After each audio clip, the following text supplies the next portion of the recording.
नमस्कार दोस्तों, आप सभी का यूपी स्पेशल में आपका स्वागत है। तो आज आप हमारा जो क्लास है वो आपका यूपी स्पेशल और आपका कंप्यूटर के भी क्वेश्चन आपको मिलेंगे और आपको करंट अफेयर का भी क्वेश्चन इसी में मिलेगा। तो चलिए आज का टेस्ट शुरू करते हैं। तो आप बताइएगा कि हम टोटल आज के जो हमारे क्वेश्चन में हमारे क्वेश्चन में टोटल हमने 49 क्वेश्चन ले रखे हैं। तो आपको कमेंट में बताना है कि आपने 49 में से कितना स्कोर अटेम्प्ट किया।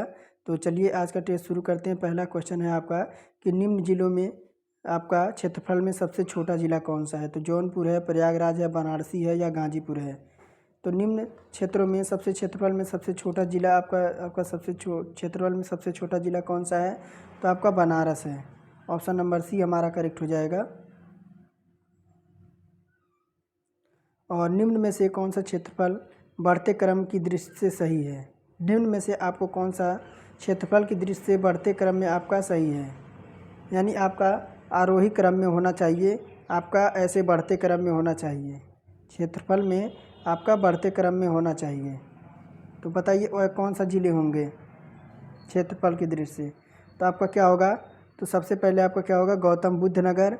उसके बाद आपका क्या होगा, तो Barabanki, Mirzapur, Sonbhadra. Option number C हमारा सही हो जाएगा कि आपका क्षेत्रफल की दृष्टि से बढ़ते क्रम में तो आपका पहले गौतम बुद्ध नगर आएगा, फिर आपका बाराबंकी आएगी, फिर आपका मिर्ज़ापुर आएगा, फिर आपका सोनभद्र आएगा। और जानते हैं आप कि सबसे बड़ा जो क्षेत्रफल की दृष्टि से सबसे बड़ा ज़िला कौन सा है। तो लखीमपुर खीरी है। और निम्न नगरों का भौगोलिक क्षेत्रफल की दृष्टि से सही घटता क्रम कौन सा है। यानी आपको इस बार आरोही क्रम में बताना है। इस बार आपको क्या, तो आपको घटते क्रम आरोही क्रम में बताना है। यानी आपको इस बार असेंडिंग ऑर्डर में बताना है, डिसेंडिंग ऑर्डर में इस बार आपको बताना है कि घटते क्रम में। तो घटते क्रम में आपका कौन सा क्षेत्रफल की दृष्टि से हो जाएगा। तो क्या हो जाएगा आपका, तो बनारस, वाराणसी, गौतम बुद्ध नगर और भदोही। आपका क्या आ जाएगा घटते क्रम में। तो वाराणसी, गौतम बुद्ध नगर, बागपत और भदोही, ये हमारे सही हो जाएंगे घटते क्रम में। और निम्न में से किसे राष्ट्रीय राजधानी क्षेत्र के 32वें और उत्तर प्रदेश के 8वें जिले के रूप में सम्मिलित किया गया है। यानी वह कौन सा जिला आपका जो है जिसे राष्ट्रीय राजधानी के 32वें और उत्तर प्रदेश के 8वें जिले के रूप में सम्मिलित किया गया है। तो शामली को, आगरा को, अलीगढ़ को या मथुरा को। तो ये किसको शामिल किया गया है, तो आपको शामली को शामिल किया गया है। ऑप्शन नंबर ए पहला ही हमारा सही हो जाएगा। और उत्तर प्रदेश का क्षेत्रफल के देश में क्षेत्रफल का कितना % है। यानी उत्तर प्रदेश का क्षेत्रफल देश के कुल क्षेत्रफल का कितना % है। तो कितना है, तो 7.3%। और निम्न में से कौन सा जिला बुंदेलखंड क्षेत्र का है। तो चंदौली है, महाराजगंज है, एटा है, इनमें से कोई नहीं है। तो इनमें से कोई नहीं है जो आपका बुंदेलखंड जिले का क्षेत्र है। और उत्तर प्रदेश के किस जिले के अन्नू रानी बरिघम और कॉमनवेल्थ गेम 2022 में जवेलियन थ्रो में कांस्य पदक जीता था। तो कानपुर था, मेरठ था, बुलंदशहर था या अलीगढ़ था। तो उत्तर प्रदेश के किस जिले में आपका अन्नू रानी ने जो आपका बर्भिघम में कॉमनवेल्थ गेम 2022 में जवेलियन थ्रो में कांस्य पदक जीता था। तो कहाँ जीता था, वह मेरठ में जीता था। ऑप्शन नंबर बी हमारा करेक्ट हो जाएगा। और NCRB रिपोर्ट 2022 के अनुसार 2021 में उत्तर प्रदेश के सांप्रदायिक हिंसे के मामले पाए गए हैं। तो कितने पाए गए हैं, टोटल 1 मामला पाया गया है। और अटल बिहारी वाजपेयी पावर लूम विद्युत रेट परियोजना उत्तर प्रदेश में किन्हें राहत देने की शुरू की गई है। तो नरेगा मजदूरों को, पावर लूम बुनकरों को, सफाई कर्मियों को या इनमें से कोई नहीं। तो अटल बिहारी वाजपेयी पावर लूम विद्युत रेट योजना उत्तर प्रदेश के कहाँ किन्हें राहत देने के लिए शुरू की गई है। तो ये आपके पावर लूम बुनकरों को सेवा देने के लिए शुरू की गई है। और मार्च 2023 में कहाँ पर 71वें आपका इंडिया पुलिस एथलेटिक्स चैंपियनशिप का आयोजन किया गया। तो मेरठ में, लखनऊ में, गोंडा में या गोरखपुर में। तो कहाँ पे शुरू किया गया था? तो आपका लखनऊ में। ऑप्शन नंबर बी हमारा करेक्ट हो जाएगा। और थैला बैंक योजना किस शहर की है? थैला बैंक योजना किस शहर की है? तो थैला बैंक योजना जो है आपकी, वह लखनऊ की है।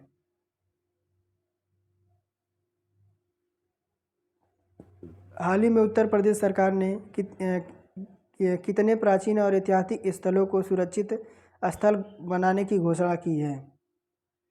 तो टोटल 18 स्थलों को सुरक्षित संरक्षित स्थल बनाने की घोषणा की गई है। और रिलायंस समूह द्वारा 1200 मेगावाट के लिए विद्युत स्टेशन कहाँ स्थापित की गई? रिलायंस द्वारा जो 1200 मेगावाट की ताप विद्युत स्टेशन की स्थापना कहाँ पे की गई? तो आपकी रोजा में। और माता टीला बहुत विदेशी परियोजना किस नदी पर है? माता टीला बहुत विदेशी परियोजना किस नदी पे है? तो आपका बेतवा नदी पे है। और निम्न में से कौन सी तापीय परियोजना नहीं है? तो रिहंद। रिहंद जो है आपका, ये तापीय परियोजना नहीं है। और प्रदेश के किस नगर में सर्वाधिक विद्युत उत्पादन केंद्र हैं? तो कहाँ पे जो है आपका सर्वाधिक आपका विद्युत उत्पादन केंद्र है? तो ऊपरी गंगा पे। ऊपरी गंगा पे तो आपका सर्वाधिक विद्युत उत्पादन केंद्र हैं।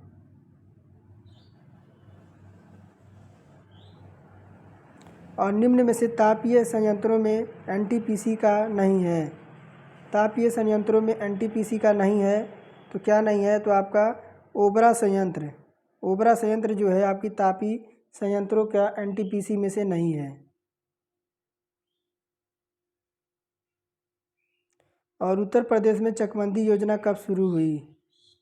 उत्तर प्रदेश में चकबंदी योजना कब से प्रारंभ आपकी प्रभावित हुई? तो आपकी चकबंदी योजना जो आपकी प्रभावित हुई है,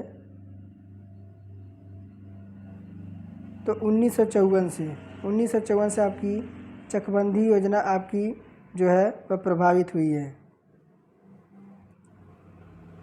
और किसान रथ योजना शुरू हुई थी। तो किसान रथ योजना जो शुरू हुई थी आपकी 2010 और 11 में शुरू की गई थी। 2010 और 11 में आपकी किसान रथ योजना आपकी शुरू की गई थी। और राज्य दुग्ध परिषद की स्थापना हुई थी। राज्य दुग्ध परिषद की स्थापना कब हुई थी? तो ये हुई थी आपकी 1976 को।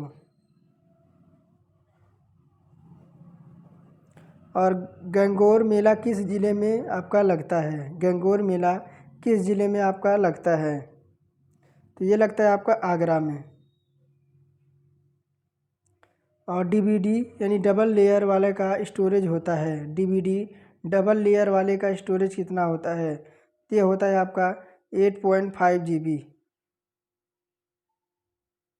और मुश्ताक अली खान किस घराने से संबंधित है?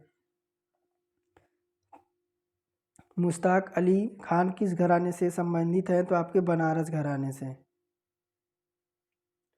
और 4G कब आया? और पहले बताया गया था कि 4G कब आया है, तो 4G आपका जो आया है 2009 में। और राष्ट्रीय जलमार्ग एक की लंबाई कितनी किलोमीटर है? जो आपके राष्ट्रीय जलमार्ग एक है उसकी लंबाई कितनी किलोमीटर है? तो ये आपकी 1620 किलोमीटर है। और बीपीएन जिसका नाम अब सब ने सुना है होगा, ये कब अब आपका कब बनाया गया था? तो बीपीएन जिसका नाम आप सब ने सुना होगा, ये कब बनाया गया था? तो 1996 में बनाया गया था।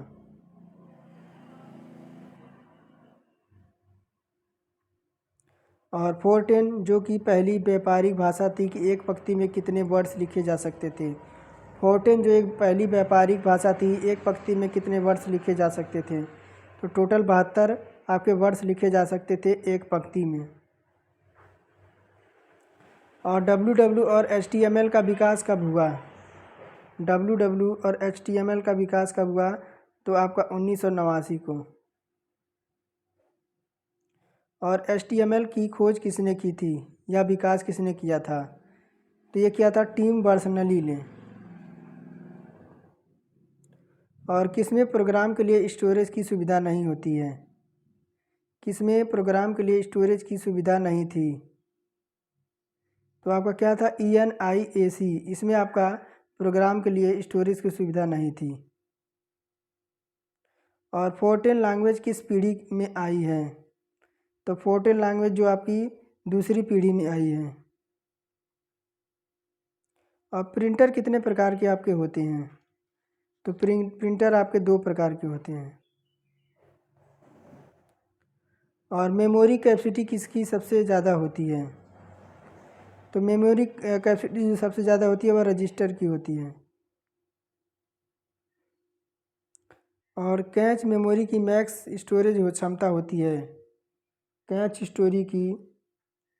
मेमोरी की मैक्स स्टोरेज क्षमता कितनी होती है? तो 4 MB। और ईमेल एड्रेस में मैक्स कितने कैरेक्टर हो सकते हैं? ईमेल एड्रेस में मैक्स के कितने कैरेक्टर हो सकते हैं? तो ये 320। और नॉर्मली जीमेल की स्टोरेज क्षमता होती है, नॉर्मली जो है जीमेल की क्षमता कितनी होती है? तो 15 GB। और कीपैड माउस का निर्माण किस पीढ़ी में हुआ है? कीपैड और माउस का निर्माण आपका थर्ड पीढ़ी में आपका हुआ है। और पहली महिला कबड्डी लीग विजेता टीम कौन सी है? तो आपकी कौन सी है? तो कोलकाता। पहली महिला कबड्डी लीग विजेता टीम कौन सी है? तो आपकी कोलकाता। भारत की पहली महिला कबड्डी लीग 2023 का आयोजित हुई है। तो भारत की पहली महिला कबड्डी लीग 2023 का कहाँ पर आयोजन हुआ आपका हुआ है? तो आपका दुबई में। और चार्ल्स बेबेज किस देश से थे? तो चार्ल्स बेबेज जो थे वह इंग्लैंड के निवासी थे। और कंप्यूटर में डाटा कितने प्रकार के होते हैं? तो कंप्यूटर में डाटा टोटल 2 प्रकार के होते हैं। और CPU के कितने भाग होते हैं? तो CPU के टोटल आपके 3 भाग होते हैं। और आपका मोबाइल का स्क्रीन है तो इनपुट डिवाइस है या आउटपुट डिवाइस है या दोनों हैं? तो आपके जो मोबाइल का स्क्रीन है वो आपका आउटपुट और इनपुट या दोनों हैं, बोथ। यानी आपका मोबाइल का स्क्रीन जो है आपका आउटपुट भी है और इनपुट भी है। और गेहूं का न्यूनतम समर्थन मूल्य कितना है?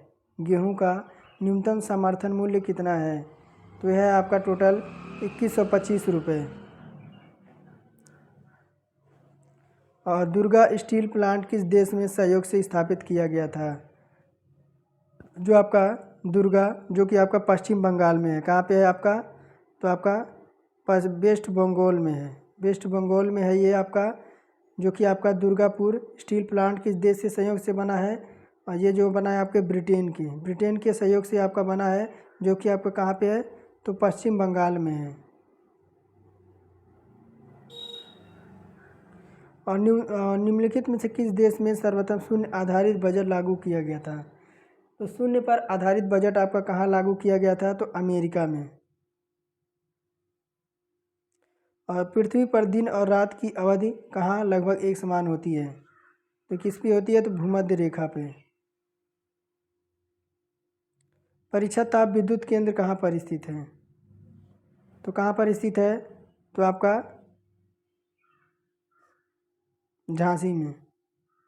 परीक्षा ताप विद्युत केंद्र कहाँ पर स्थित है? तो आपका झांसी में। और 2G कब अस्तित्व में आया आपका? 2G कब आपका अस्तित्व में आया?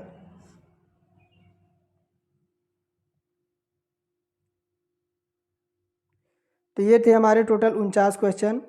और आप वीडियो अगर देख रहे हैं तो आप कमेंट में आप ये जो टेस्ट दिए हैं तो कमेंट में हमें आपको बताना है कि आपने 49 में से कितना आपने क्वेश्चन अटेम्प्ट किया। तो चलिए आज का टेस्ट यहीं समाप्त करते, फिर मिलेंगे एक नेक्स्ट वीडियो के साथ।